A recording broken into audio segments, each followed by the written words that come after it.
Hey everyone, we're gonna smoke up some lobster tails. So we're gonna get the smoker fired up, season these lobster tails, and then get them on the smoker. All right, so let's start by preheating the smoker to 200 degrees Fahrenheit. We're gonna butterfly the lobster tails. So cut the top of the shell, and then we're gonna peel it kind of open, butterflying that. And we're gonna take a wooden skewer that's been soaking in water for about 30 minutes, and we're gonna pierce it through the bottom side of the meat towards the bottom of the shell. This is gonna prevent it from curling up when cooking.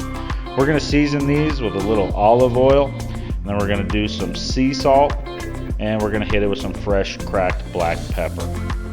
Once we have them seasoned, we're gonna put these meat side down on the smoker, and we're gonna smoke for 30 minutes to get that smoke flavor in the meat. While those are smoking, we're gonna mix together a little butter sauce to put on top, like a spread. This just has a bunch of different ingredients, garlic and paprika. We're gonna mix that up, and after 30 minutes, flip those tails right side up and put that butter spread on top. We're gonna smoke these until the internal temperature hits 135 degrees, and that's when they're finished. Pull them off and serve. We're gonna garnish it with a little parsley, and that's it. Enjoy.